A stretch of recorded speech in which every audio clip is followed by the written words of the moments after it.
Greetings world. We are anonymous.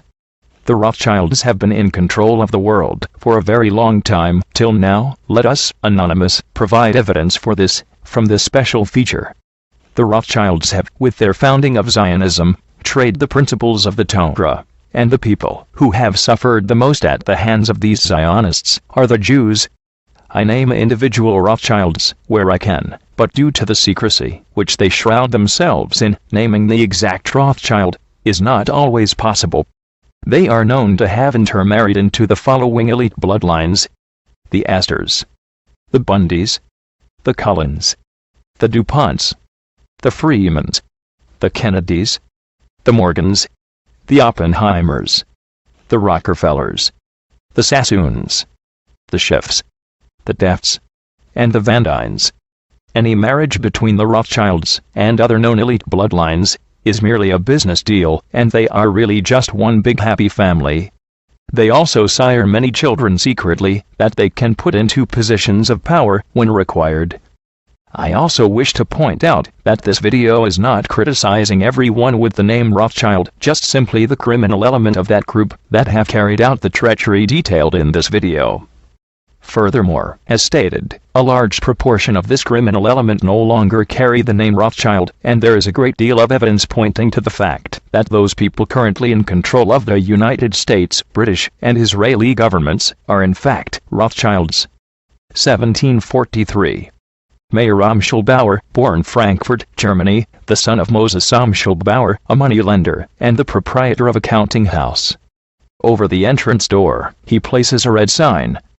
This sign is a red hexagram, which geometrically and numerically translates into the number 666, which under Rothschild instruction will end up on the Israeli flag some 2 centuries later. 1753. Guttel Schnapper, future wife of Mayer Amschelbauer, born to respected merchant Wolf Salomon Schnapper. 1760. During this decade, Mayer Amschelbauer works for a bank owned by the Oppenheimers in Hanover, Germany. He is highly successful and becomes a junior partner. Whilst working at the bank, he becomes acquainted with General von Estorff. Following his father's death, Bauer returns to Frankfurt to take over his father's business. Bauer recognizes the significance of the red hexagram and changes his name from Bauer to Rothschild after the red hexagram, or sign signifying 666, hanging over the entrance door. Rot is German for red, Schild is German for sign.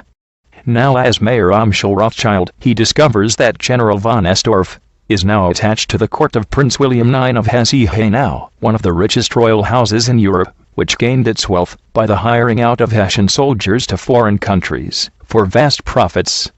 A practice that continues today in the form of exporting peacekeeping troops throughout the world.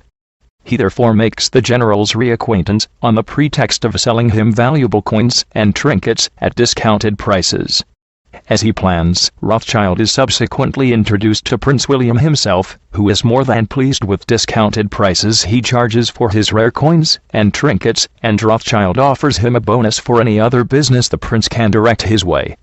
Rothschild subsequently becomes close associates with Prince William, and ends up doing business with him and members of the court. 1769. Mayer Amschel Rothschild is given permission by Prince William to hang a sign on the front of his business premises declaring that he is M.A. Rothschild by appointment court factor to His Serene Highness, Prince William of Hanau. 1770. Mayer Amschel Rothschild marries Guttel Schnapper. 1773. Amschel Mayer Rothschild is born, the first of Mayer Amschel Rothschild's sons. He, like all his brothers who follow him, will enter the family business at the age of 12. 1774. Salomon Mayer Rothschild is born. 1776. Mayer Amschel Rothschild draws up plans for the creation of the Illuminati and entrusts Adam Weishaupt with its organization and development. Weishaupt soon infiltrates the Continental Order of Freemasons with this Illuminati doctrine, which it is claimed is nothing less than a new world order for the human race, under the domination of Lucifer and his followers. This concept spreads and is followed within Masonic lodges worldwide to the present day. 1777. Nathan Mayer Rothschild is born. 1788. Kalman Karl Mayer Rothschild is born. 1791. The Rothschilds, through Alexander Hamilton, their agent in George Washington's cabinet, set up a central bank in the U.S. called the Bank of the United States. This is established with a 20-year charter. 1792. Jacob James Mayer Rothschild is born. 1796. Untold Mayer Rothschild marries Eva Haynau. 1798. Nathan Mayer Rothschild leaves Frankfurt for England, where with a large sum of money given to him by his father, he sets up a banking house in London. 1800. Salomon Mayer Rothschild marries Caroline Stern. 1806. Napoleon states that it is his object to remove the House of Hesse-Kassel from rulership and to strike it out of the list of powers. On hearing this, Prince William IX of Hesse-Hainau flees Germany, goes to Denmark, and entrusts his fortune, valued at $3 million at that time, to Mayer Untold Rothschild for safekeeping. Nathan Mayer Rothschild marries Hannah Barrett Cohen, the daughter of a wealthy London merchant. 1808. Nathan Mayer Rothschild has his first son, Lionel Nathan de Rothschild. 1810. Sir Francis Baring and Abraham Goldsmith die. This leaves Nathan Mayer Rothschild as the remaining major banker in England. Salomon Mayer Rothschild goes to Vienna, Austria, and sets up the bank, M. von Rothschild und Sohn. 1811.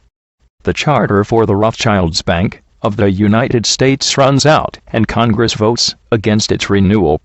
At the time, Andrew Jackson, who became the 7th President of the United States from 1829 to 1837, says, "If Congress has a right under the Constitution to issue paper money, it was given them to use by themselves, not to be delegated to individuals or corporations."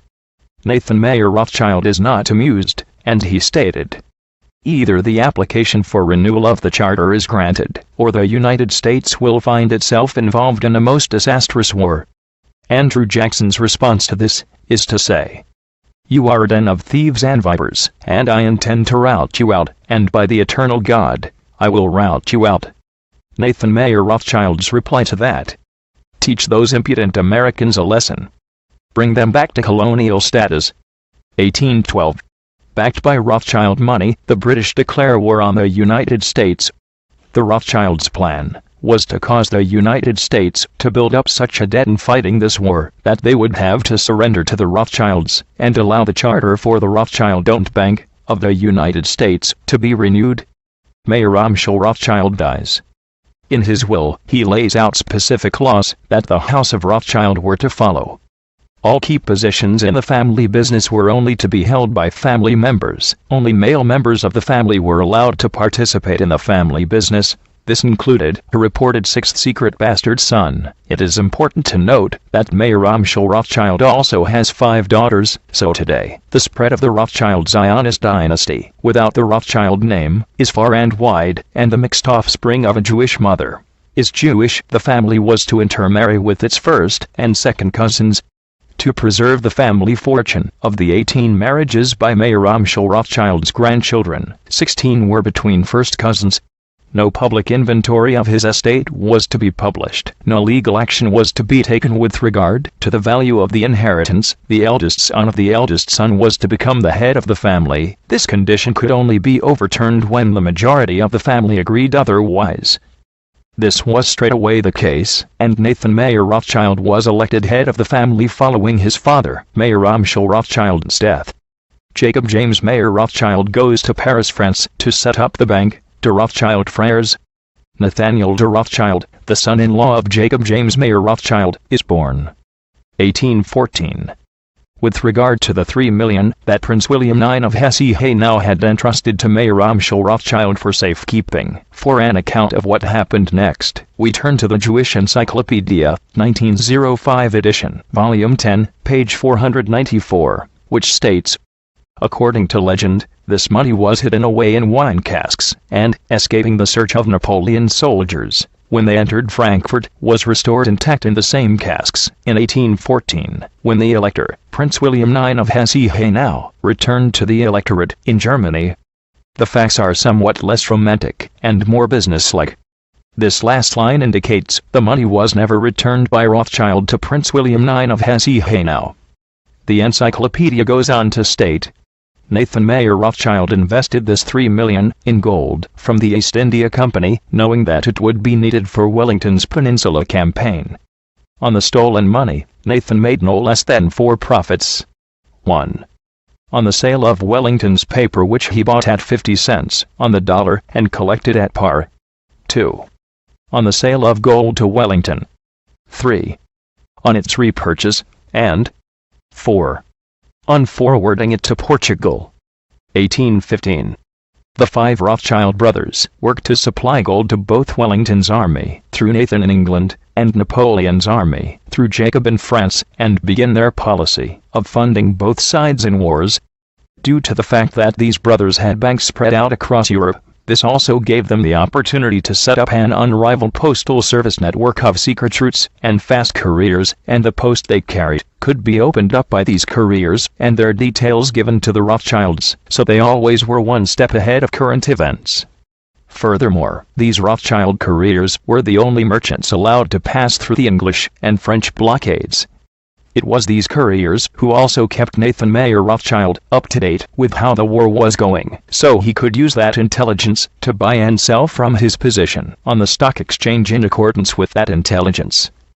At that time, British bonds were called consols, and they were traded on the floor of the stock exchange. Nathan Mayer Rothschild instructed all his workers on the floor to start selling consols. That made all the other traders believe that the British had lost the war, so they started selling frantically. Therefore, the consols plummeted in value, which was when Nathan Mayer Rothschild discreetly instructed his workers to purchase all the consols they could lay their hands on. When news came through that the British had actually won the war, the consols went up to a level even higher than before the war ended, leaving Nathan Mayer Rothschild with a return of approximately 20-to-1 on his investment. This gave the Rothschild family complete control of the British economy, now the financial center of the world, following Napoleon's defeat, and forced England to set up a new Bank of England, which Nathan Mayer Rothschild controlled. Nathan Mayer Rothschild would later state, I care not what puppet is placed upon the throne of England, to rule the empire on which the sun never sets. The man who controls Britain's money supply controls the British Empire, and I control the British money supply. The Rothschilds also used their control of the Bank of England to replace the method of shipping gold from country to country, and instead used their 5 banks spread across Europe to set up a system of paper debits and credits. The banking system of today. 1816. The charter for the Bank of the United States is renewed for another 20 years, with the Rothschilds in control of the American money supply again. The British war against the America therefore ends with the deaths of thousands of British and American soldiers, but the Rothschilds get their bank. 1818. Following the French securing massive loans in 1817, in order to help rebuild after their disastrous defeat at Waterloo, Rothschild agents bought vast amounts of French government bonds, causing their value to increase. On November 5, they dumped the lot on the open market, causing their value to plummet, and France to go into a financial panic. The Rothschilds then stepped in to take control of the French money supply. This was the same year the Rothschilds were able to loan €5 million to the Prussian government. 1821. Carl Mayer Rothschild was sent to Naples, Italy. He would end up doing a lot of business with the Vatican, and Pope Gregory XVI subsequently conferred upon him the Order of St. George. Also, whenever the Pope received Carl, he would give him his hand, rather than the customary toe to kiss, which showed the extent of Carl's power over the Vatican. 1822. The Emperor of Austria made the 5 Rothschild brothers barons. Nathan Mayer Rothschild chose not to take up the title. 1823. The Rothschilds take over the financial operations of the Catholic Church worldwide. 1827. Sir Walter Scott publishes his 9-volume set, The Life of Napoleon, and in Volume 2, he states that the French Revolution was planned by the Illuminati, Adam Weishaupt, and was financed by the money changers of Europe, the Rothschilds. 1835. President Andrew Jackson, the 7th president, of the United States from 1829 to 1837 starts depositing federal funds in two banks, directed by Democratic bankers, rather than in the Rothschild-controlled Bank of the United States. An assassination attempt is made on President Jackson, and he would later claim that he knew the Rothschilds were responsible for that attempted assassination. The Rothschilds acquire the rights in the Almaden quicksilver mines in Spain. This was at the time the biggest concession in the world, and as quicksilver was a vital component in the refining of gold or silver, this gave the Rothschilds a virtual world monopoly. 1837. Following his years of fighting against the Rothschilds and their central bank in America, President Andrew Jackson finally succeeds in throwing the Rothschilds' central bank out of America. It would not be until 1913 that the Rothschilds would be able to set up their third central bank in America, the Federal Reserve. 1836. Nathan Mayer Rothschild dies, and the control of his bank, N.M. Rothschild & Sons, is passed on to his younger brother, James Mayer Rothschild. 1838. Umshel Mayer Rothschild states, "Permit me to issue and control the money of a nation, and I care not who makes its laws." 1840. The Rothschilds become the Bank of England's bullion brokers. They set up agencies in California and Australia. 1841.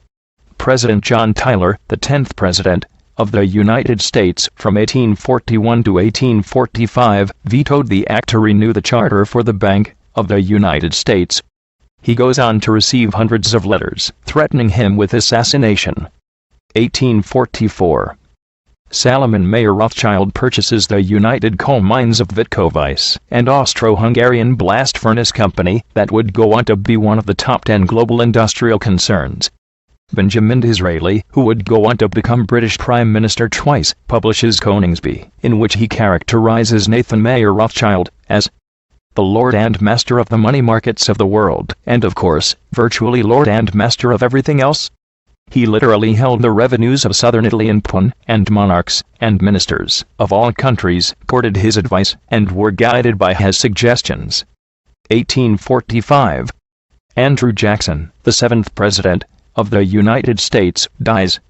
This great patriot leaves instructions in his will to have "I killed the bank" inscribed on his headstone, a reference to the fact he banished the Rothschild's second central bank in the United States from the U.S. in 1837. Jacob James Mayer Rothschild, who by now had married his niece, Betty Salomon Mayer Rothschild's daughter, now known as Baron James de Rothschild, wins the contract to build the first major railway line across the country.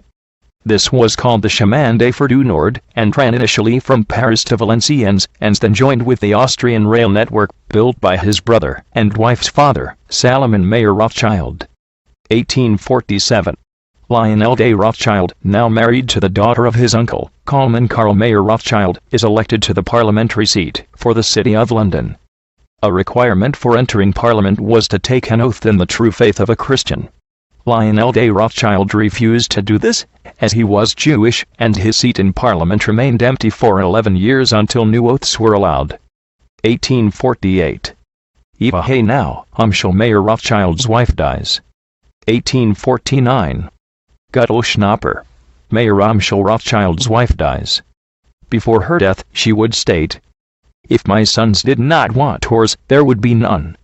1850. Construction begins this decade on the manor houses of Montmoor in England and Ferrières in France. More Rothschild's manors will follow throughout the world, all of them filled with works of art. 1852. N.M. Rothschild & Sons began refining gold and silver for the Royal Mint and the Bank of England and other international customers. 1853.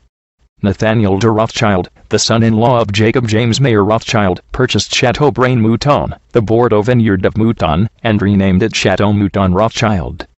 1854. Caroline Stern, Salomon Mayer Rothschild's wife, dies. 1855. Umshel Mayer Rothschild dies. Salomon Mayer Rothschild dies.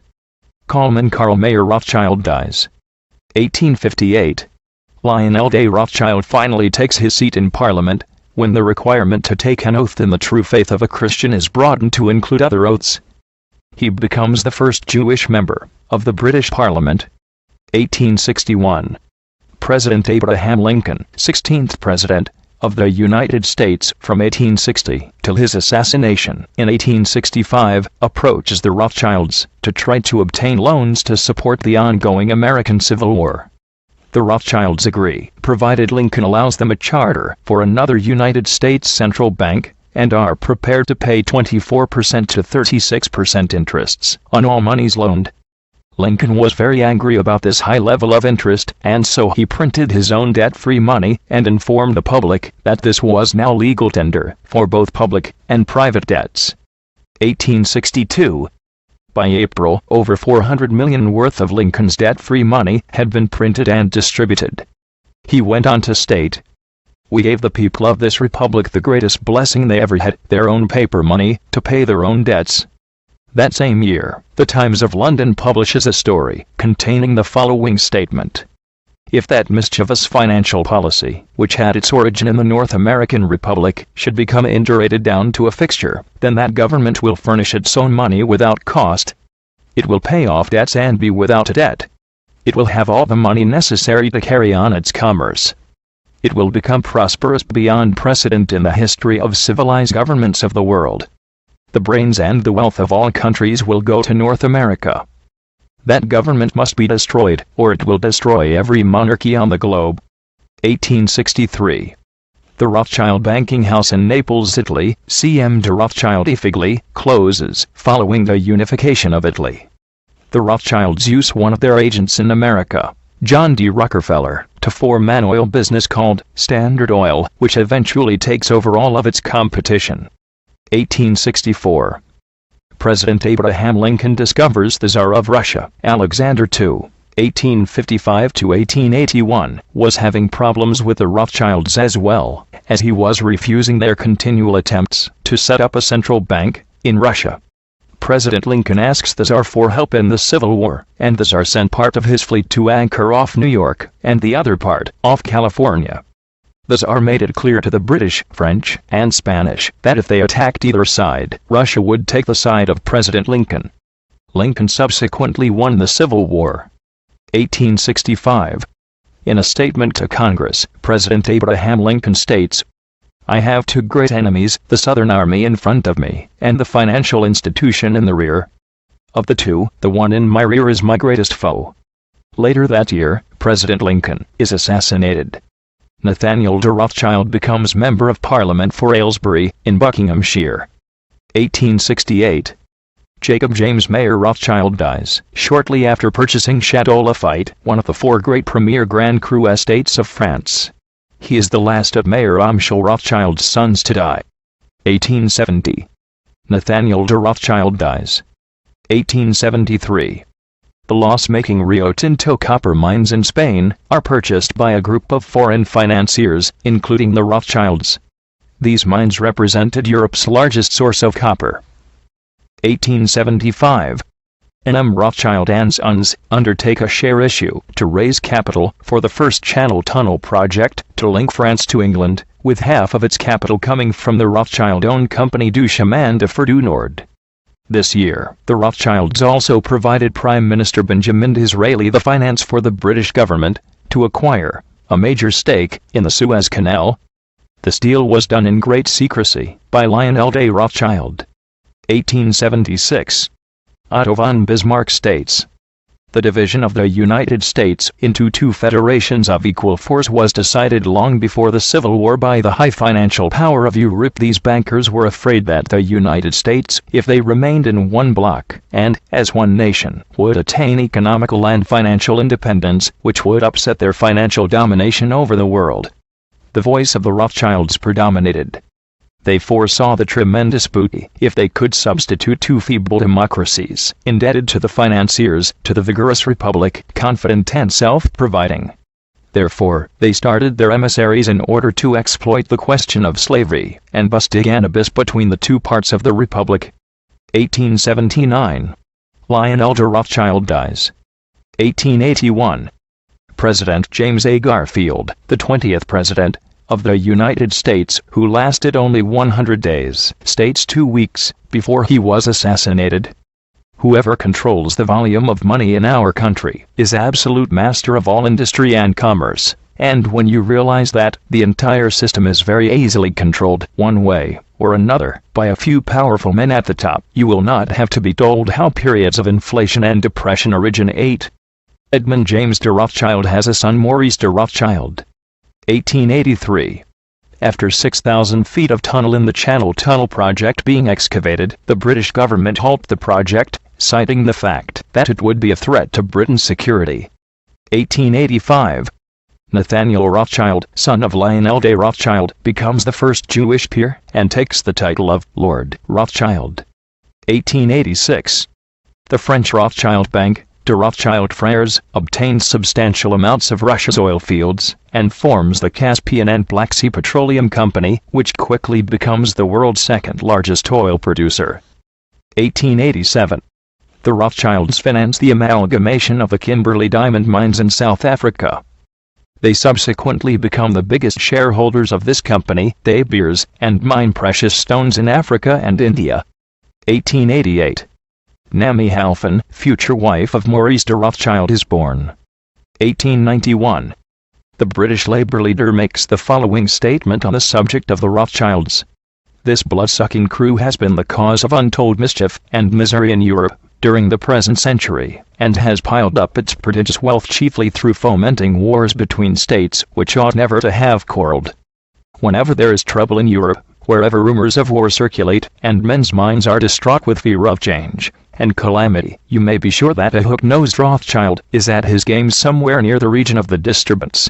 Comments like this worry the Rothschilds, and towards the end of the 1800s, they purchase Reuters news agency so they can have some control of the media. 1895. Edmund James de Rothschild, the youngest son of Jacob James Mayer Rothschild, visits Palestine, and subsequently supplies the funds to found the first Jewish colonies there. This is to further their long-term objective of creating a Rothschild-formed country. 1897. The Rothschilds found the Zionist Congress and arrange its first meeting in Munich. However, due to local Jewish opposition, this is rearranged for Basel, Switzerland, and takes place on 29th of August. The meeting is chaired by Theodor Herzl, who would state in his diaries, "It is essential that the sufferings of Jews become worse. This will assist in realization of our plans. I have an excellent idea. I shall induce anti-Semites to liquidate Jewish wealth. The anti-Semites will assist us thereby in that they will strengthen the persecution and oppression of Jews. The anti-Semites shall be our best friends." Herzl is subsequently elected president of the Zionist organization, which adopts the Rothschild red hexagram, or sign, as the Zionist flag, which 51 years later will end up as the flag of Israel. Edward Henry Harriman becomes a director of the Union Pacific Railroad, and goes on to take control of the Southern Pacific Railroad. This is all financed by the Rothschilds. 1898. Ferdinand de Rothschild dies. 1901. The Jews from the colonies, set up in Palestine by Edmund James de Rothschild, send a delegation to him which tell him, "If you wish to save the Vaishav, the Jewish settlement, first take your hands from it, and, for once permit the colonists to have the possibility of correcting for themselves what needs correcting." Edmund James de Rothschild is very angry about this and states, "I created the Vaishav, I alone. Therefore, no man, neither colonists, nor organizations, have the right to interfere in my plans." The Rothschild banking house in Frankfurt, Germany, M.A. von Rothschild und Sohn, closes, as there is no male Rothschild heir to take a tone. 1902. Philippe de Rothschild is born. 1905. The Jewish Encyclopedia, Volume 2, page 497 states, "It is a somewhat curious sequel to the attempt to set up a Catholic competitor to the Rothschilds, that at the present time the latter are the guardians of the papal treasure." 1906. The Rothschilds claim that due to growing instability in the region and increasing competition from Rockefeller, the Rockefeller family are Rothschild descendants through a female bloodline, own Standard Oil. This is why they sold their Caspian and Black Sea Petroleum Company to Royal Dutch Shell. This is another example of the Rothschilds trying to hide their true wealth. 1907. Rothschild Jacob Schiff, the head of Kuhn, Loeb and Company, in a speech to the New York Chamber of Commerce, warns that, Unless we have a central bank with adequate control of credit resources, this country is going to undergo the most severe and far-reaching money panic in its history. Suddenly, America finds itself in the middle of another typical run-of-the-mill Rothschild-engineered financial crisis, which ruins the lives of innocent people throughout America, and makes billions for the Rothschilds. 1909. Maurice de Rothschild marries Namie Halfin. 1911. John F. Hylan, then mayor of New York, states, "The real menace of our republic is the invisible government, which like a giant octopus sprawls its slimy length over our city, state, and nation. At the head is a small group of banking houses, generally referred to as international bankers." Werner Sombart, in his book The Jews and Modern Capitalism, stated that from 1820 and on, it was the age of the Rothschild, and concluded that there was only one power in Europe, and that is Rothschild. 1912. In the December issue of Truth magazine, George R. Conroy states of banker Jacob Schiff, "Mr. Schiff is head of the great private banking house of Kuhn, Loeb and Company, which represents the Rothschilds' interests on this side of the Atlantic. He has been described as a financial strategist, and has been for years the financial minister of the great impersonal power known as Standard Oil. He was hand in glove with the Harrimans, the Goulds, and the Rockefellers in all their railroad enterprises, and has become the dominant power in the railroad and financial power of America." 1913. The Rothschilds set up the Anti-Defamation League, ADL, in the United States, designed to brand as anti-Semitic anyone who questions or challenges the global elite. Strangely enough, the same year that they do this, they also set up their last and current central bank in America, the Federal Reserve. Congressman Charles Lindbergh stated, following the passing of the Federal Reserve Act on December 23, "The act establishes the most gigantic trust on earth. When the president signs this bill, the invisible government of the monetary power will be legalized. The greatest crime of the ages is perpetrated by this banking and currency bill." It is important to note that the Federal Reserve is a private company. It is neither federal, nor does it have any reserve. It is conservatively estimated that profits exceed $150 billion per year, and the Federal Reserve has never once, in its history, published accounts. 1914. The Rothschilds have control of the three European news agencies: Wolf, established 1849, in Germany; Reuters, established 1851, in England; and Havas, established 1835, in France. The Rothschilds use Wolf to manipulate the German people into a favor for a war. From now on, the Rothschilds are rarely reported in the media because they own the media. 1917. The Rothschilds order the execution, by the Bolsheviks they control, of Tsar Nicholas II and his entire family in Russia. This is the Rothschilds' revenge for Tsar Alexander II, siding with President Abraham Lincoln in 1864. It is extremely important for them to slaughter the entire family, including women and children, in order to show the world this is what happens if you ever attempt to cross the Rothschilds. 1919. Following the end of the First World War, the Versailles Peace Conference is held to decide reparations that the Germans need to pay to the victors. Also decided at this conference is the confirmation of Israel as a Jewish homeland, with the control of Palestine being given to Britain. Britain rules Palestine, and the Rothschilds rule Britain, whilst this handover takes place. At that time, less than 1% of the population of Palestine was Jewish. The host of this conference is its boss, Baron Edmund de Rothschild. On March 29, the Times of London reports on the Bolsheviks in Russia. One of the curious features of the Bolshevist movement is the high percentage of non-Russian elements among its leaders. Of the 20 or 30 commissaries, or leaders, who provide the central machinery of the Bolshevist movement, not less than 75% were Jews. It is reported that the Rothschilds were angry with the Russians because they were not prepared to allow them to form a central bank within their nation. They, therefore, gathered groups of Jewish spies and sent them into Russia to drum up a revolution for the benefit of the common man, which was actually a takeover of Russia by a Rothschild-controlled satanic elite. These Jewish spies were given Russian names. For example, Trotsky was a member of the first group, and his original name was Bronstein. These groups were sent to areas throughout Russia to incite riots and rebellion. The Jewish Post International edition, week ending January 24, 1991, confirms Vladimir Lenin was Jewish. Lenin is also on record as having stated, "The establishment of a central bank is 90% of communizing a nation." These Jewish, Rothschild-funded Bolsheviks would go on in the course of history to slaughter 60 million Christians and non-Jews in Soviet-controlled territory. Indeed, the author, Alexander Solzhenitsyn, in his work Gulag Archipelago, Volume 2, affirms that Zionist Jews created and administered the organized Soviet concentration camp system, in which these tens of millions of Christians and non-Jews died. On page 79 of this book, he even names the administrators of this, the greatest killing machine in the history of the world. They are Aaron Solz, Yakov Rapoport, Lazar Kogan, Matvei Berman, Genrikh Yagoda, and Naftali Frenkel. All 6 are Zionist Jews. In 1970, Solzhenitsyn would be awarded the Nobel Peace Prize for Literature. N.M. Rothschild and Sons are given a permanent role to fix the world's daily gold price. The stakes place in the City of London offices daily at 1100 hours in the same room until 2004. 1920. Winston Churchill, whose mother, Jenny Jacobson Jerome, was Jewish, meaning he is Jewish, as he was born of a Jewish mother, writes in an article in the Illustrated Sunday Herald, dated February 8.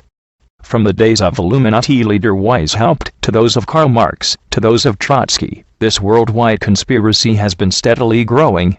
And now, at last, this band of extraordinary personalities, from the underworld of the great cities of Europe and America, have gripped the Russian people by the hair of their heads, and become the undisputed masters of that enormous empire. 1926. N.M. Rothschild and Sons refinanced the Underground Electric Railways Company of London Ltd., which has a controlling interest in the entire London Underground transport system. Maurice de Rothschild has a son, Edmund de Rothschild. 1933. Rothschild controlled IBM supply machines to the Nazis, which produce punch cards, to help organize and manage the initial identification and social expulsion of Jews, the confiscation of their property, and their extermination. On August 7, in the New York Times, Samuel Untermeyer states the following: "Revolting as it is, it would be an interesting study in psychology to analyze the motives, other than fear and cowardice, that have prompted Jewish bankers to lend money to Germany as they are now doing. It is in part their money that is being used by the Hitler regime in its reckless, wicked campaign of propaganda to make the world anti-Semitic. With that money, they have invaded Great Britain, the United States, and other countries, where they have established newspapers, subsidized agents, and otherwise are spending untold millions in spreading their infamous greed." Interestingly, Untermeyer was a Zionist credited with helping bring the USA into World War II. 1934. Swiss banking secrecy laws are reformed, and it becomes an offense, resulting in imprisonment, for any bank employee to violate bank secrecy.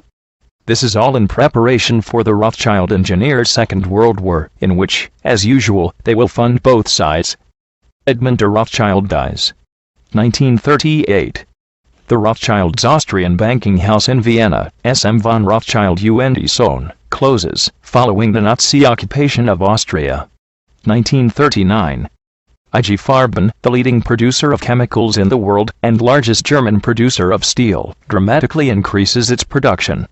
This increased production is almost exclusively used to arm Germany for the Second World War.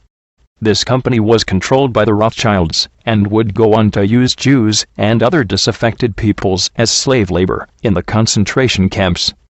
IG Farben also created the lethal Zyklon B gas that was used to exterminate the Jews. 1940. Hans-Jürgen Kohler, in his book, Inside the Gestapo, states the following of Maria Anna Schickler-Gruber, Adolf Hitler's grandmother. A little servant girl came to Vienna and became a domestic servant at the Rothschild mansion, and Hitler's unknown grandfather must be probably looked for in this magnificent house.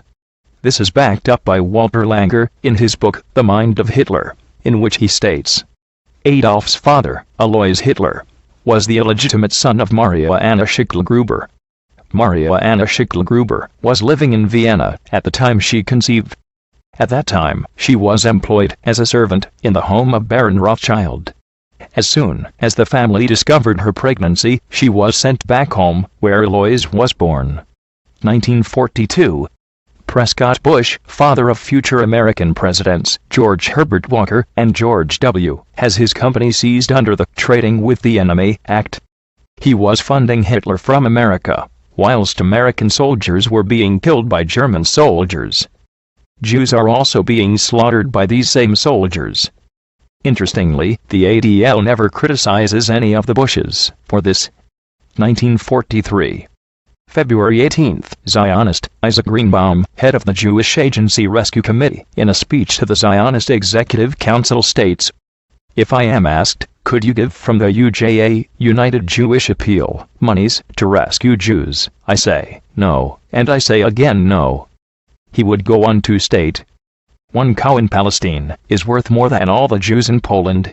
This is not a surprise. The whole idea of Zionist support for the slaughter of innocent Jews was to scare the survivors into believing that their only place of safety was Israel. How else do you think the Zionists could ensure Jews to leave the beautiful European cities in which they live in order to settle in a desert? 1945. The end of the Second World War. It is reported that IG Farben plants were specifically not targeted in the bombing raids on Germany. Interestingly, at the end of the war, they were found to have only sustained 15% damage. The tribunals held at the end of the Second World War to investigate Nazi war crimes censored any materials recording of Western assistance to Hitler. 1947. Information collected by the ADL in its spy operations on U.S. citizens is used by the House Select Committee on Un-American Activities. Subcommittee Chair Claire Hoffman dismisses the ADL's reports on suspected communists as hearsay. 1948. In the spring of this year, the Rothschilds bribed President Harry S. Truman, 33rd President of the United States 1945 to 1953, to recognize Israel, Rothschild-owned Zionist, not Jewish territory, as a sovereign state, with $2 million, which they gave him, on his campaign train. They then declare Israel to be a sovereign Jewish state in Palestine, and within half an hour, President Truman declared the United States to be the first foreign nation to recognize it. The flag of Israel is unveiled. Despite tremendous opposition, the emblem on the flag is a blue-colored version of the Rothschild red hexagram, or sign. This angers many Jews, who realize this hexagram was used in the ancient mystery religions as the symbol of Moloch, described as a demon of unwilling sacrifice, and is also interestingly the name of the stone owl in the elite worship at Bohemian Grove, and Astaroth, described as the Lord Treasurer of Hell. The hexagram was also used to represent Saturn, which has been identified as the esoteric name for Satan. This indicates that anyone killed in the name of Israel is actually a sacrifice to Satan. These dissenting Jews believe the menorah, the oldest Jewish symbol, should be used, and pointed out that the hexagram is not even a Jewish symbol, but of course, as the Rothschild Zionists use it, that is what ends up on the Rothschild, Zionist, Israeli flag. David Ben-Gurion, one of the founders of Israel, and its first prime minister, describes Zionist aims in his diary, 21st of May 1948, as follows. The Achilles heel of the Arab coalition is the Lebanon. Muslim supremacy in this country is artificial, and can easily be overthrown. A Christian state ought to be set up there, with its southern frontier on the river Litani. We would sign a treaty of alliance with this state. Thus, when we have broken the strength of the Arab Legion, and bombed Amman, we could wipe out Transjordan. After that, Syria would fall. And if Egypt still dared to make war on us, we would bomb Port Said, Alexandria, and Cairo. We should thus end the war, and would have but paid to Egypt, Assyria, and Chaldea, on behalf of our ancestors. 1950. John David, former chief of the Justice Department's Internal Security Section, notes that the Israeli intelligence service is the second most active in the United States, after the Soviets. 1951. On April 1, the Israeli secret intelligence agency, the Mossad, which will go on to terrorize the world, is formed. The very peace-loving motto of the Mossad is, by way of deception, thou shalt do war. 1953. N.M. Rothschild and Sons found the British Newfoundland Corporation Limited to develop 60,000 square miles of land in Newfoundland, Canada, which comprised a power station to harness the power of the Hamilton, later renamed Churchill Falls. At the time, this was the largest construction project ever to be undertaken by a private company. 1954. The Lavon Affair. Israeli agents recruit Egyptian citizens of Jewish descent to bomb Western targets in Egypt and plant evidence to frame Arabs in an apparent attempt to upset U.S.-Egyptian relations. Israeli Defense Minister Pinchas Lavon is eventually removed from office, though many think real responsibility lay with David Ben-Gurion. A hidden microphone planted by the Israelis is discovered in the office of the U.S. ambassador in Tel Aviv. 1955. Edmond de Rothschild founds Compagnie Financière, Paris. 1956. Telephone taps are found connected to two telephones in the residence of the U.S. military attaché in Tel Aviv. 1957. James Day Rothschild dies, and it is reported by the Rothschild-owned media that he bequeaths a large sum of money to the State of Israel to pay for the construction of their parliament building, the Knesset. He states that the Knesset should be a symbol, in the eyes of all men, of the permanence of the State of Israel. According to L.G. Pine, the editor of Burke's Peerage, Jews have made themselves so closely connected with the British peerage that the two classes are unlikely to suffer loss which is not mutual. So closely linked are the Jews and the lords, that a blow against the Jews in this country would not be possible without injuring the aristocracy also. Maurice de Rothschild dies in Paris. 1962. Des Rothschild Frères establishes Imetal as an umbrella company for all their mineral mining interests. Frederick Morton publishes his book, The Rothschilds, in which he states, though they control scores of industrial, commercial, mining, and tourist corporations, not one bears the name Rothschild. Being private partnerships, the family houses never need to, and never do, publish a single public balance sheet or any other report of their financial condition. This attitude reveals the true aim of the Rothschilds, to eliminate all competition and create their own worldwide monopoly money. 1963. On June 4, President John F. Kennedy, the 35th President of the United States 1961-1963, signs Executive Order 11110, which returned to the U.S. government the power to issue currency without going through the Rothschilds' own Federal Reserve. Less than 6 months later, on November 22, President Kennedy is assassinated by the Rothschilds, for the same reason as they assassinated President Abraham Lincoln. In 1865, he wanted to print American money, for the American people, as opposed to for the benefit of a money-grabbing, warmongering foreign elite. This Executive Order, 11110, is rescinded by President Lyndon Baines Johnson, the 36th President of the United States 1963 to 1969, on Air Force One from Dallas to Washington, the same day as President Kennedy was assassinated. Edmond de Rothschild establishes La Compagnie Financière Edmond de Rothschild, LCF, in Switzerland, as a venture capital house. This later develops into an investment bank and asset management company with many affiliates. He also marries his wife, Nadine, and they have a son, Benjamin de Rothschild. 1965. Israel illegally obtains enriched uranium from NUMEC, Nuclear Materials and Equipment Corporation. 1967. On June 9, the State of Israel illegally occupies the Golan Heights, which it seizes from Syria. This area goes on to provide Israel with 1/3 of its fresh water. Israeli General Mattatyahu Upeld is quoted in Haaretz, the 19th of March 1972, with the following statement. The thesis that the danger of genocide was hanging over us in June 1967, and that Israel was fighting for its physical existence is only bluff, which was born and developed after the war. He may as well just quote the very peace-loving motto of the Mossad, by way of deception, "Thou shalt do war." Des Rothschild Frères is renamed Bank Rothschild. 1968. Naomi Halfon, wife of Maurice de Rothschild, dies. 1970. While working for Senator Henry Scoop Jackson, Richard Pearl is caught by the FBI, giving classified information to Israel. Nothing is done. British Prime Minister Edward Heath makes Lord Victor Rothschild the head of his policy unit. Whilst he is in that role, Britain enters the European Community. 1973. In his book, None Dare Call It Conspiracy, Gary Allen states, one major reason for the historical blackout on the role of the international bankers in political history is the Rothschilds were Jewish. The Jewish members of the conspiracy have used an organization called the Anti-Defamation League, ADL, as an instrument to try and convince everyone that any mention of the Rothschilds and their allies is an attack on all Jews. In this way, they have stifled almost all honest scholarship on international bankers and made the subject taboo within universities. Any individual or book exploring the subject is immediately attacked by hundreds of ADL communities all over the country. The ADL has never let the truth or logic interfere with its highly professional smear jobs.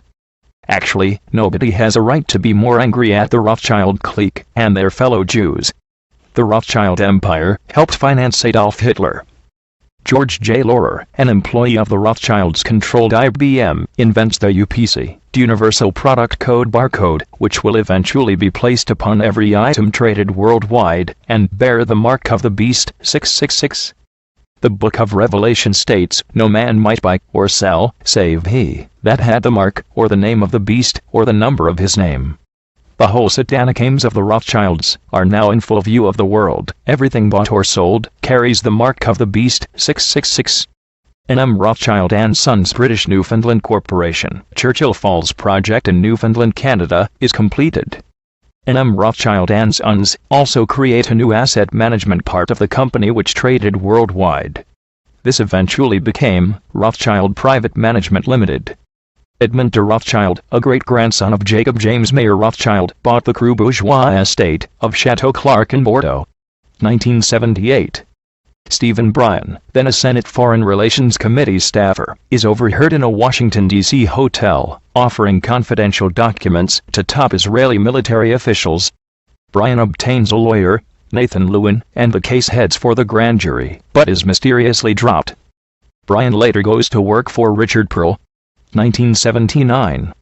The Egyptian-Israeli peace treaty in 1979 was underwritten by United States aid, which pledged $3 billion annually to Israel from the United States taxpayer, not even a drop in the ocean when you consider the amount they make off the Federal Reserve.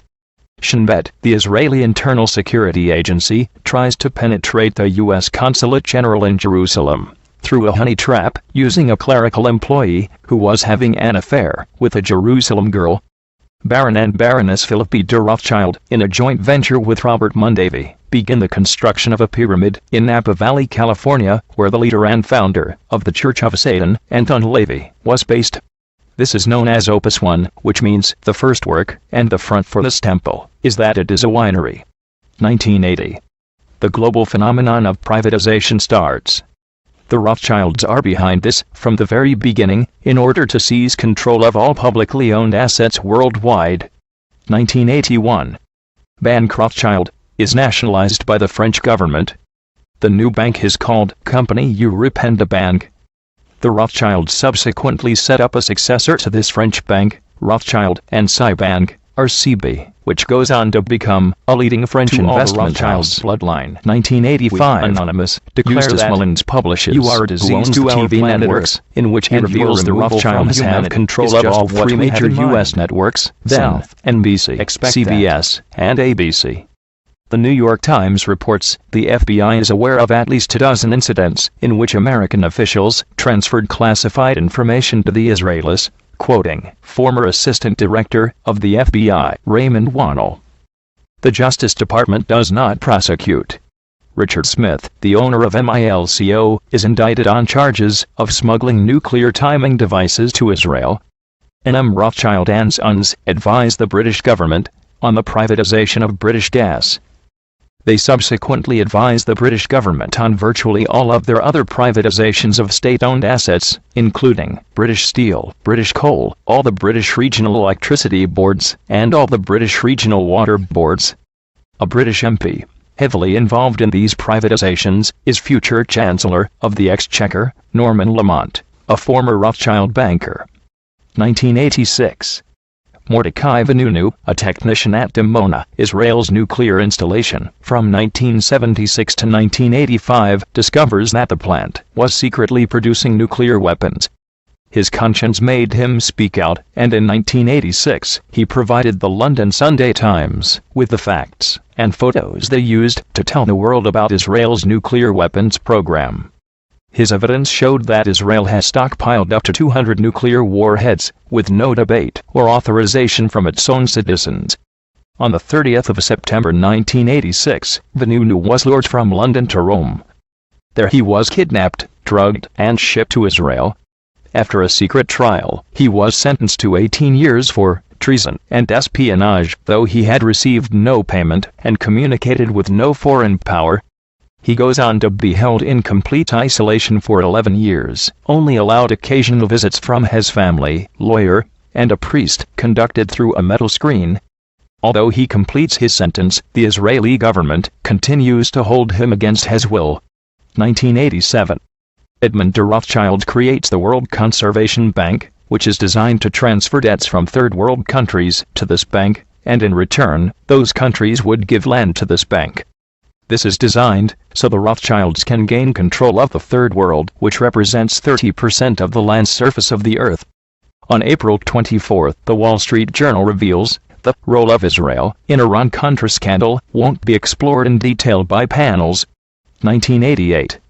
Philippe de Rothschild dies. 1989. Many of the satellite states in Eastern Europe, through the influence of glasnost, become more open in their demands of freedom from communist governance in their republics. Many revolutions happen in 1989, most of them involving the overthrow of their respective communist governments and the replacement of them with republics. Thus, behold, the communists head over Eastern Europe, the Iron Curtain becomes very weak. Eventually, as a result of perestroika and glasnost, communism collapses, not only in the Soviet Union, but also in Eastern Europe. In Russia, Boris Yeltsin, a Jew, whose wife is the daughter of Joseph Stalin's marriage to Rosa Kaganovich, and the Republican government take steps to end the power of the Communist Party by suspending and banning the party and seizing all their property. This symbolized the fall of communism in Russia, and resulted in the start of a mass exodus of 700,000 Jews from the former Soviet Union to Israel. In the Israeli journal, Hotam, the 24th of November 1989, there is a report of a speech that then Israeli Deputy Foreign Minister Benjamin Netanyahu gave to students at Bar-Ilan University, in which he states, Israel should have exploited the repression of the demonstrations in China when world attention focused on that country to carry out mass expulsions among the Arabs of the territories. The London and Paris Rothschilds announced the launch of a new subsidiary, Rothschild GmbH, in Frankfurt, Germany. 1992. In March, former Federal Reserve Board Chairman Paul A. Volcker became chairman of the European banking firm J. Rothschild Wolfensohn and Company.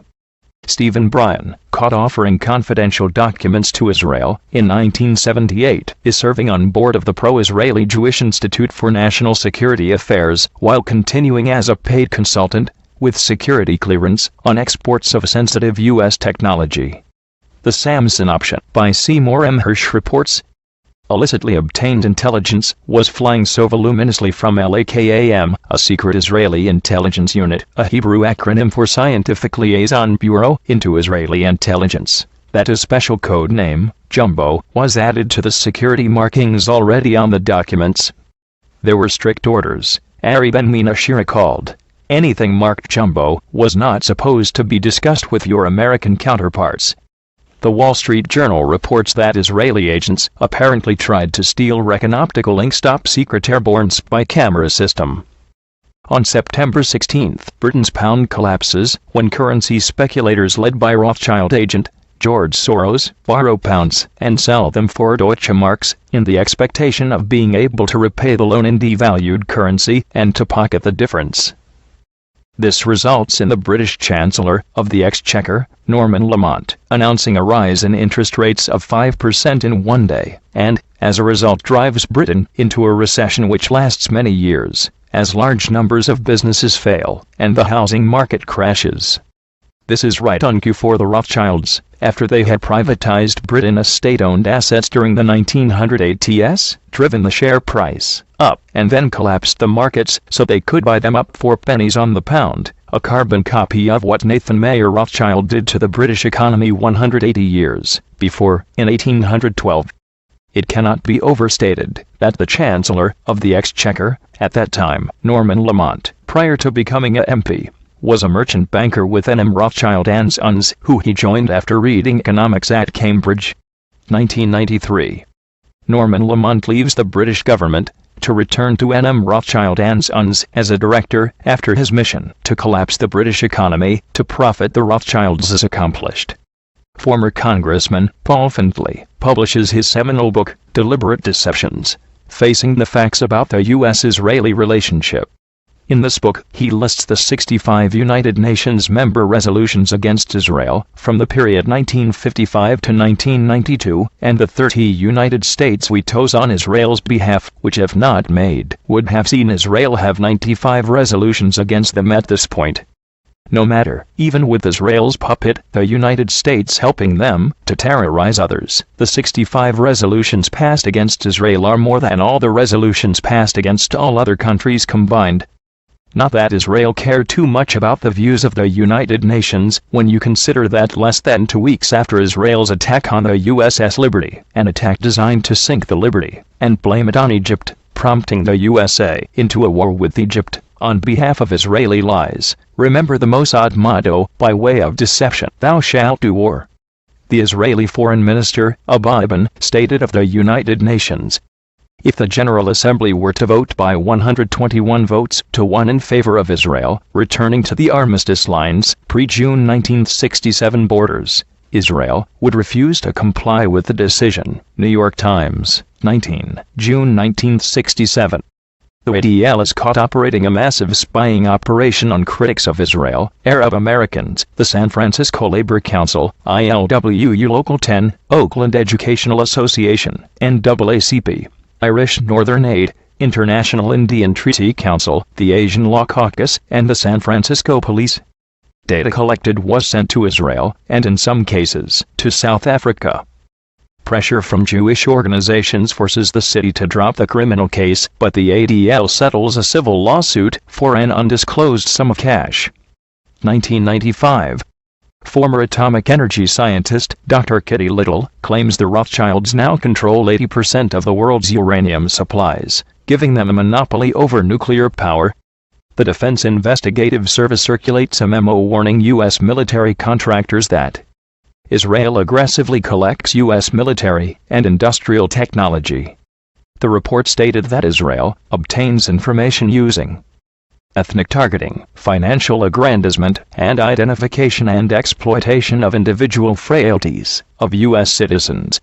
1996. A General Accounting Office report, Defense Industrial Security, Weaknesses in U.S. Security Arrangements with Foreign-Owned Defense Contractors, found that according to intelligence sources, Country A, identified by intelligence sources as Israel, Washington Times, the 22nd of February 1996, conducts the most aggressive espionage operation against the United States of any U.S. ally. The Jerusalem Post, the 30th of August 1996, quoted the report. Classified military information and sensitive military technologies are high-priority targets for the intelligence agencies of this country. The report described an espionage operation run by the intelligence organization responsible for collecting scientific and technological information for Israel, paid a U.S. government employee to obtain U.S. classified military intelligence documents. The Washington Report on Middle East Affairs, Sean Eltwing, April 19, 1996, noted that this was a reference to the 1985 arrest of Jonathan Pollard, a civilian U.S. naval intelligence analyst who provided Israel's LAKAM espionage agency an estimated 800,000 pages of classified U.S. intelligence information. The GAO report also noted that several citizens of Israel were caught in the United States stealing sensitive technology used in manufacturing artillery gun tubes. An Office of Naval Intelligence document, Worldwide Challenges to Naval Strike Warfare, reported that U.S. technology has been acquired by China through Israel in the form of the Levi fighter, and possibly SAM, a surface-to-air missile technology. Jane's Defense Weekly, the 28th of February 1996, noted that, until now, the intelligence community has not openly confirmed the transfer of U.S. technology via Israel to China. The report noted that this represents a dramatic step forward for Chinese military aviation. Flight International, the 13th of March 1996.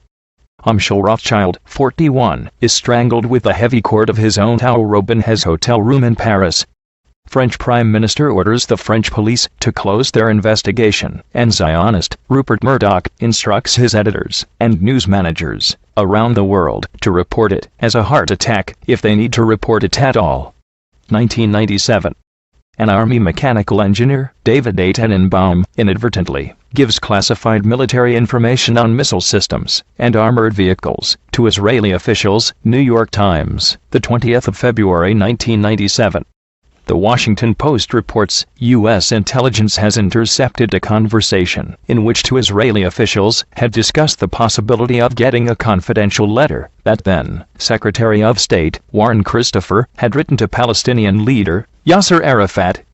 One of the Israelis, identified only as Dov, had commented that they may get the letter from Mega, the code name for Israel's top agent inside the United States. U.S. Ambassador to Israel, Martin Indyk, complains privately to the Israeli government about heavy-handed surveillance by Israeli intelligence agents. Israeli agents place a tap on Monica Lewinsky's phone at the Watergate and record phone sex sessions between her and President Bill Clinton. The Ken Starr report confirms that Clinton warned Lewinsky their conversations were being taped and ended the affair. At the same time, the FBI's hunt for Mega is called off. On the 29th of October, Edmund A. Rothschild dies in Geneva.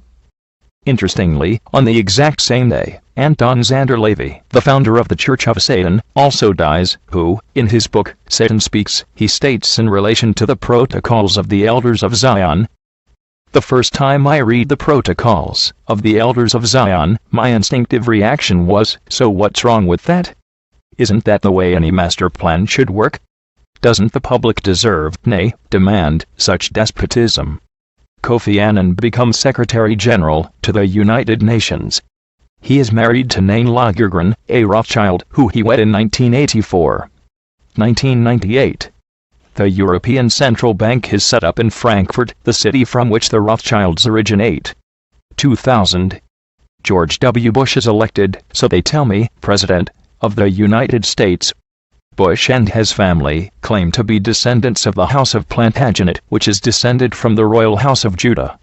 2001. On September 11, the attack on the World Trade Center is orchestrated by Britain, America, and Israel, under the orders of the Rothschilds, as a pretext for removing the liberty of people worldwide in exchange for security, just as they did with the Reichstag fire in Germany, where the citizens were lied to, in order to give up liberty for security. They also will use the attacks to gain control of the few nations in the world who don't allow Rothschild central banks, and so less than 1 month after these attacks, U.S. forces attack Afghanistan, one of only 7 nations in the world who don't have Rothschild-controlled central bank. Less than a week before the 9/11 attack, on September 5, the so-called lead hijacker Mohammed Atta and several other hijackers made a still unexplained visit on board one of pro-Israeli lobbyist Jack Abramoff's casino boats. No investigation is undertook as to what they were doing there.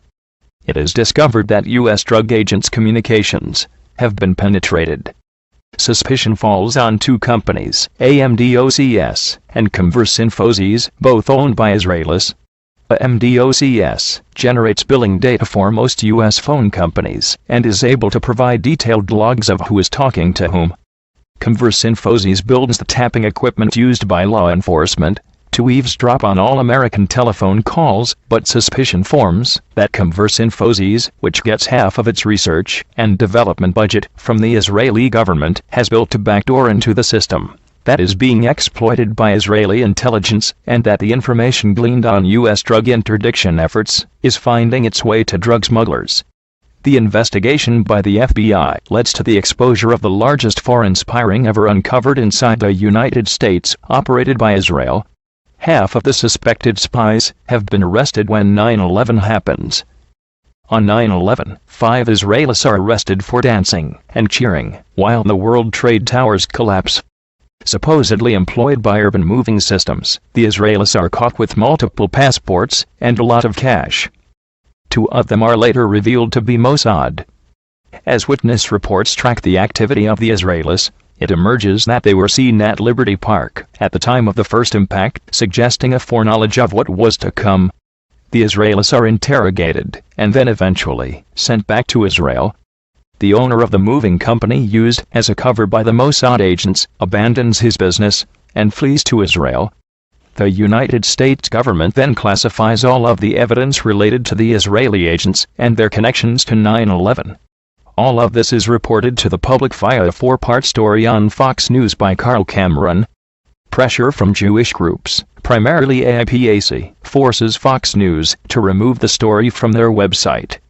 2 hours prior to the 9/11 attacks, Adigo, an Israeli company with offices just a few blocks from the World Trade Towers, receives an advance warning via the internet. The manager of the New York office provides the FBI with the IP address of the sender of the message, but the FBI does not follow this up. The FBI is investigating 5 Israeli moving companies as possible fronts for Israeli intelligence. JDLS, Irv Rubin, arrested for planning to bomb a U.S. congressman. He dies before he can be brought to trial.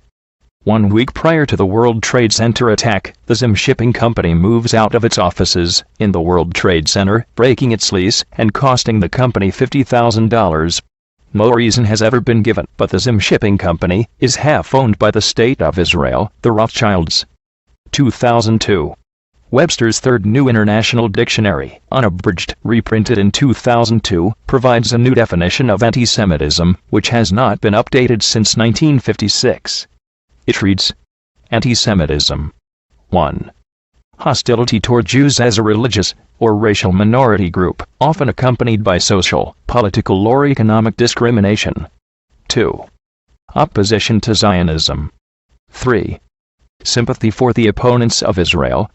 It was definition 2 and 3 that were added in the 2002 edition, just before the USA decided to invade Iraq, under orders from the state of Rothschild, Israel. Surprise, surprise. The DEA issues a report that Israeli spies, posing as art students, have been trying to penetrate U.S. government offices. Police near the Whidbey Island Naval Air Station, in southern Washington state, stop a suspicious truck and detain 2 Israelis, one of whom is illegally in the United States. The 2 men were driving at high speed in a Ryder rental truck, which they claimed had been used to deliver furniture. The next day, police discovered traces of TNT and RDX military-grade plastic explosives inside the passenger cabin and on the steering wheel of the vehicle. The FBI then announces that the tests that showed explosives were false positive by cigarette smoke, a claim test experts say is ridiculous. Based on an alibi provided by a woman, the case is closed and the Israelis are handed over to INS to be sent back to Israel. 1 week later, the woman who provided the alibi vanishes. 2003. The United States invade Iraq on the 19th of March, the holy day of Purim, in the Jewish calendar. This day of Purim is a day the Jews celebrate their victory over ancient Babylon, now based within the borders of Iraq. How interesting. Ancient Babylon, Iraq, is now one of 6 nations left in the world who do not have a Rothschild-controlled central bank. This war is mainly about stealing Iraq's water supply for Israel, and is being fought with the blood of the American military, which the state of Rothschild, Israel, control. Israel has always struggled for water. It had to steal the Golan Heights from Syria, which provided Israel with 1/3 of its fresh water 36 years before. Yet still, in Israel, water extraction has surpassed replacement by 2.5 billion meters in the last 25 years. This means the water is far more precious to them than the oil reserves, which are the second largest reserves of oil on the planet. Malaysian Prime Minister Mahathir Mohamad states in a speech, "Jews rule the world by proxy. They get others to fight and die for them. The police chief of Cloudcroft stops a truck speeding through a school zone. The drivers turn out to be Israelis, with expired passports. Claiming to be movers, the truck contains junk furniture and several boxes. The Israelis are handed over to immigration. The contents of the boxes are not revealed to the public. Israel deploys assassination squads into other countries, including the United States. The U.S. government does not protest. 2004. 2 years into an investigation of AIPAC's, the American Israel Public Affairs Committee, the largest political lobbying group in the USA, with over 65,000 members, whose only purpose is to use the USA for the purposes of Israel, possible role as a spy front for Israel. Larry Franklin, a mid-level Pentagon analyst, is observed by the FBI giving classified information to 2 officials of AIPAC, suspected of being Israeli spies. IPAC hires lawyer Nathan Lewin to handle their legal defense, the same lawyer who defended suspected Israeli spy Stephen Bryan in 1978. Larry Franklin worked in the Pentagon Office of Special Plans, run by Richard Perle. At the time, Perle, who was caught giving classified information to Israel back in 1970, was insisting that Iraq was crawling with weapons of mass destruction, requiring the United States to invade and conquer Iraq. There were no weapons of mass destruction, of course, and Perle has dumped the blame for the bad intelligence on George Tenet.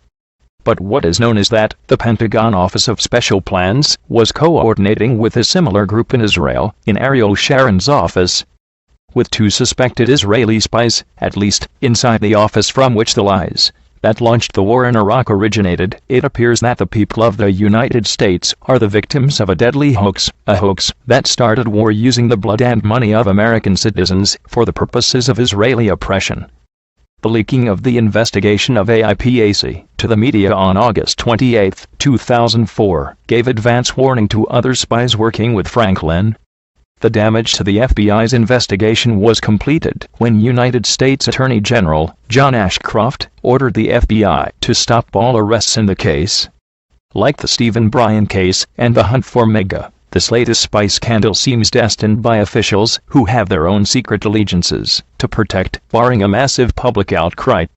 Police near the Nuclear Fuel Services plant in Tennessee stop a truck after a 3-mile chase, during which the driver throws a bottle containing a strange liquid from the cab.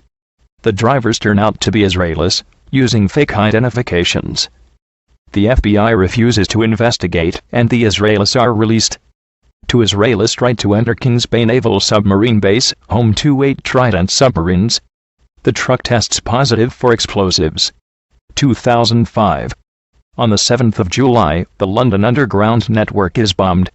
Israel's finance minister, Benjamin Netanyahu, is in London on the morning of the attacks in order to attend an economic conference in a hotel over the underground station, where one of the blasts occurred, but stayed in his hotel room instead, after he had been informed by Israeli intelligence officials attacks were expected. There are now only 5 nations on the world left without a Rothschild-controlled central bank: Iran, North Korea, Sudan, Cuba, and Libya. Physics professor Stephen E. Jones of Brigham Young University publishes a paper in which he proves the World Trade Center buildings could have only been brought down in the manner they were, by explosives. He receives no coverage in the mainstream media for his scientific and provable claims. 2006. The Edmond de Rothschild Bank, a subsidiary of Europe's Edmond de Rothschild Family Bank Group in France, becomes the first foreign family bank that has obtained approval of the China Banking Regulatory Commission and entered China's financial market. David Irving resides in an Austrian prison, awaiting trial, and Ernst Zundel resides in a German prison awaiting trial. Both of these men are to be tried under charges of denying the Holocaust. In both these countries, it is an offense carrying a lengthy prison term if they are found guilty. It is abundantly clear that Jews were put through unimaginable suffering, and subsequently mass murdered by the Nazi regime, and unlike Isaac Greenbaum, the Zionist, who said in 1943, "One cow in Palestine is worth more than all the Jews in Poland." We all have a moral duty to fight any kind of persecution on the grounds of a person's race in the future. However, When the majority of documents pertaining to the Holocaust reside in Austria and Germany, it is unacceptable for researchers like Irving and Zundel not to have access to those documents in the name of free speech. It is also very suspicious that these documents are kept in a country where to cast any doubt on the official version of history, which sadly, more often than not has proved to be a pack of lies, carries a sanction of up to 10 years in prison. You can't deny the existence of God, you can't deny the existence of Jesus, but any question into the official history of the Holocaust, and you face 10 years in prison. Welcome to the Rothschilds way of a free world. We are anonymous. We are legion. We will not forgive those that were responsible. We will not forget those who died for no reason. To all the Rothschilds bloodline, we, anonymous, declare that you are a disease to our planet Earth, and your removal from humanity is just what we have in mind. South. Expect that.